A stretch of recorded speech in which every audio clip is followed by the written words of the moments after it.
Vamos a charlar con uno de los referentes periodistas de Latinoamérica en materia de política internacional. Él es referente, decíamos, en el diario La Jornada de México.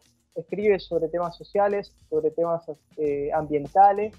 Pero en este caso vamos a hablar un poco ligando todo lo acontecido en el viejo continente a lo que nos sucede aquí en Latinoamérica. Hablamos de esta guerra que tiene distintas vetas para analizar. Hay muchas perspectivas y por eso decíamos estamos en contacto con Raúl. Raúl, ¿cómo estás? Buenas tardes, ¿cómo están ustedes? Bien, ¿cómo andás vos? Muy bien. Bueno, hay una serie de tópicos seguramente para desmenuzar respecto a lo que está sucediendo en Europa y su impacto en esta parte del mundo. Sí, tres temas serían a tocar, ¿no? Uno, el momento actual, la guerra, la invasión de Rusia a Ucrania, que es una invasión de una gran nación, de una gran potencia, a un país mucho más pequeño, mucho más pobre, que es una invasión totalmente deplorable, como toda invasión, y es un elemento a tener en cuenta en el sentido de que hoy esta actitud de Rusia de invadir Ucrania exacerba las contradicciones internacionales, lleva las relaciones internacionales a una situación muy crítica. A mi modo de ver, se ha generado una caza de brujas de rusos en el mundo, algo que es totalmente terrible. Acabo de leer que los gatos nacidos en Rusia no se les permitirá participar en competencias internacionales de gatos. O sea, llega a niveles realmente dramáticos, ¿verdad? Esta situación, las reacciones de Occidente, pero es una invasión en toda regla. El segundo punto que habría que mencionar es que Estados Unidos, y seguido por Europa, aunque a distancia, con diferencias al principio, a partir de la implosión de la Unión Soviética en los años 89-91 del siglo pasado, fue, en contra de las promesas y de los acuerdos que hizo, fue acercando las fronteras a la ex Unión Soviética, a la actual Rusia. Entonces fue incorporando países a la OTAN que no estaba previsto que se incorporaran, entre ellos Polonia y otros más, y quería incorporar a Ucrania. Entonces lo que se estaba produciendo era un cerco en torno a Rusia en países que pueden tener armas nucleares, ¿verdad? Y como dijo alguna vez Putin, con todo lo que se le debe criticar a Putin, ustedes ponen armas nucleares a 5 minutos de vuelo de Moscú, ¿verdad? Y esto es grave, es muy grave, porque recordemos que en el año 61, cuando Rusia instaló misiles en Cuba, se armó un escándalo internacional y Estados Unidos dijo esto no va, que bueno, negociaron sacar los misiles de ese lugar. Me parece que esto es importante como precedente porque las garantías de seguridad que necesita un país, Estados Unidos a propósito las estaba violando. Estados Unidos llevó a Rusia a la guerra, lo cual no disculpa la invasión, ¿verdad? Esto es un punto importante. Y el tercer aspecto es ¿por qué? Bueno, ¿por qué? Es muy claro. Estados Unidos necesita romper la alianza China-Rusia, porque el principal objetivo de Estados Unidos es China, no hay que olvidarlo nunca, y además, para avanzar en ese camino, está atacando al más débil de los dos, y evidentemente el más débil de los dos es Rusia. China tiene menos potencia armamentística que Rusia, pero tiene una economía muy potente, es la economía productiva más grande del mundo, mucho más que la de Estados Unidos. Entonces, este es el objetivo final de Estados Unidos y hay que verlo tal como lo está siendo en este momento. El último aspecto sería ver cómo influye en América Latina, pero si querés primero vamos agotando el escenario europeo y después vemos cómo repercute aquí. Perfecto, perfecto. Bueno, hablando de las múltiples aristas o las múltiples perspectivas para analizar un hecho de esta gravedad, no deja de sorprender también, más allá del análisis de la geopolítica, que es importante, Raúl, cómo se ha banalizado también la guerra, ¿no? Porque recordemos que las grandes guerras, sobre todo en Europa, creo que hay una mentalidad y hay una conciencia más fuerte que la que podemos tener en estas latitudes, han generado muchísima desgracia, muertes, hambrunas, y bueno, estamos hablando del siglo XXI, de armas nucleares, que por supuesto ya existían en el siglo XX, pero de algún modo se banaliza este hecho de la guerra, ¿no? Y hay gente, hay ucranianos, más allá de la posición del actual presidente Zelensky, hay familias, y esto también debe ponerse en una primera plana, me parece, Raúl. Claro, en las grandes guerras siempre pierden los pueblos, ¿verdad? Y yo creo que para comprender la sensibilidad europea contra la guerra no hay más que mirar su historia, ¿verdad? En el siglo XXI hubo dos grandes guerras en Europa, mundiales, pero que el escenario principal fue Europa. Solo la Unión Soviética en la Segunda Guerra Mundial tuvo 25 millones de muertos, ¿verdad? Y toda la Segunda Guerra Mundial costó más de 50 millones de muertos. Entonces estamos hablando de una cifra muy, muy alta, concentrada en pocos países, porque en realidad los muertos que hubo fuera de Europa, en Estados Unidos, por ejemplo, fueron muy pocos. Hubo muchos muertos en China por la invasión japonesa, 35 millones de muertos, que era el 10% de la población en ese momento. Y en cada país la guerra tiene una historia, ¿verdad? Rusia fue invadida por Napoleón.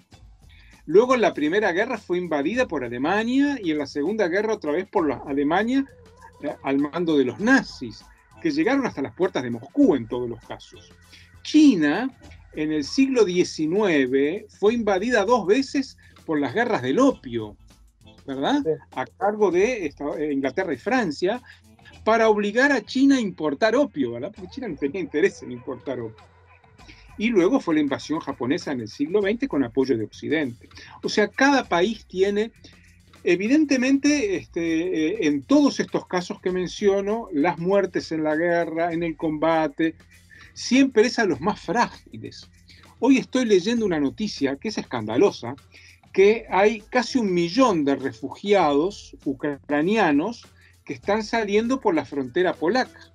Ahora, la frontera polaca paran a los ómnibus, dejan pasar a los ucranianos que son de piel blanca y hacen bajar a los musulmanes, a los negros, a todos los que tienen otro color de piel y los dejan ahí en el frío. Hay un reportaje de CNN que yo recomiendo, gente tiritando de frío y algunos habrán muerto porque directamente se los deja varados en la nieve. Este momento es pleno invierno. Entonces, ¿por qué menciono esto? Porque las guerras provocan más hambre de los que ya tienen hambre o están en el límite de pasar hambre, están peor. Las opresiones de color de piel racistas se intensifican, las violaciones, los feminicidios se intensifican. O sea, todas las violencias y opresiones que contemplamos en nuestras vidas cotidianas y que reaccionamos contra ellas, en una guerra se multiplican. ¿Por qué? Porque el macho armado, a veces es mujer, pero en general es el macho armado, es más impune que nunca, la manada actúa más desenfrenadamente y los frágiles son mucho más frágiles. Entonces, desde todo punto de vista, la guerra perjudica siempre a los pueblos y dentro de los pueblos a los más frágiles. Y esto es una constante histórica a lo largo de miles de años de guerras. Así es, Raúl. Y hablando de Latinoamérica, si bien esta conflagración, esta guerra, se ha desatado lejos, a miles de kilómetros, lo cierto es que desde el punto de vista geopolítico hay alineamientos. Por un lado, Colombia, que tiene un histórico acercamiento a Estados Unidos, a la OTAN, también, más allá de que lo hace desde otro lugar. Y bueno, países como Perú, hay otros países que están alineados a Estados Unidos, pero también hay países que han han dejado ver su posición de alineamiento con relación a Rusia. Hablamos de Cuba, de Nicaragua, de Bolivia, de Venezuela, y esto, digamos, en una guerra donde hay, donde hay armas nucleares, también amerita una reflexión respecto a las posibles eventualidades que puedan acontecer y que puedan afectar a Latinoamérica. Sí, en América Latina los posicionamientos han sido casi un cambalache. Hay muchos que eran esperados, pero por ejemplo Jair Bolsonaro, presidente de Brasil, mostró sus simpatías por Putin y dijo que quiere ser neutral, aunque luego en la Asamblea de Naciones Unidas Brasil votó la condena de la invasión. O sea, un desajuste ahí bastante importante, ¿verdad? Las posiciones de Cuba, Venezuela y Nicaragua eran las esperadas.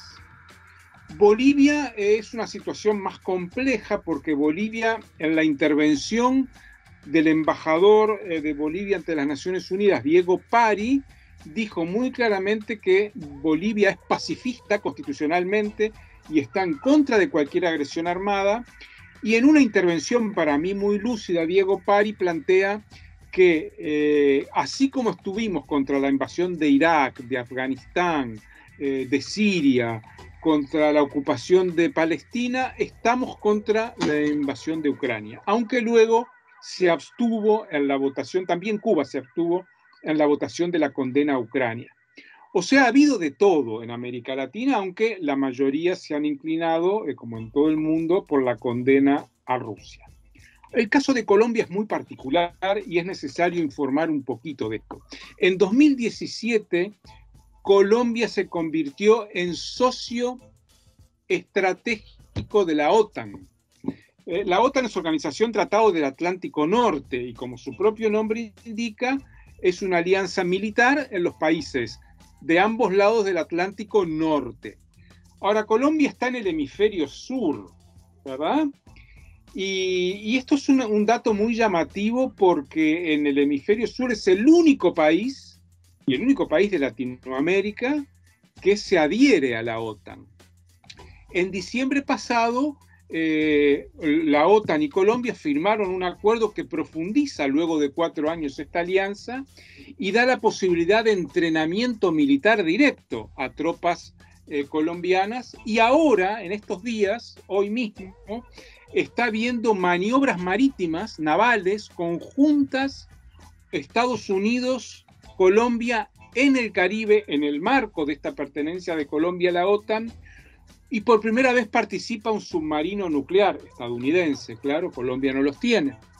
Entonces, como dijo el candidato a la presidencia Gustavo Petro, no me gustaría una Colombia pro-OTAN y una Venezuela pro-Putin, ¿verdad?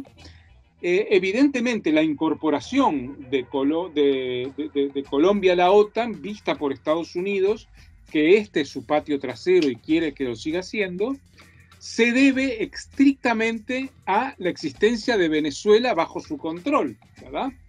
Entonces, esto anticipa que el escenario global pueda trasladarse a América Latina. No podemos descartar que el escenario global pueda tener un coletazo en América Latina en base a los propios problemas de nuestro continente. Esto es muy grave. Yo creo que los países de América Latina debemos medir la incorporación de Colombia a la OTAN, porque eso habilita también que después Venezuela, que lo está haciendo, consolide su alianza militar con Rusia y o con China, que tienen grandes inversiones allí. Entonces esto está anticipando lo que sería una posible e indeseable guerra en nuestra región por intereses de fuera, o de Estados Unidos o de Rusia, ¿verdad? Que mueven sus fichas en la región. Y esto es muy grave. Yo creo que vamos a una situación muy compleja en el mundo, de cada vez mayores tensiones, y no tengo la menor duda de que esa situación va a influir en América Latina. Ojalá, y aquí Brasil tendría un papel fundamental, si triunfa Lula en las elecciones, aunque no haga muchos cambios en el punto de vista del medio ambiente, del extractivismo, que yo no lo espero, pero por lo menos que haya una distensión en la región y haya un intento de la región de volver a hablar con voz propia lo más unitariamente posible, para que, por lo menos en Sudamérica, los problemas de Sudamérica los resolvamos como sabemos hacerlo, como se han venido haciendo, dialogando, interactuando, etcétera, y no seamos peones de intereses extraños. Muy buena reflexión, Raúl Civechi, periodista, analista internacional del diario La Jornada de México. Te agradecemos por estas palabras y bueno, un tema realmente muy complejo y que no puede tomarse a la ligera. Así que la seguimos en otro momento, Raúl. Un abrazo grande. Muchas gracias a ti. Saludos.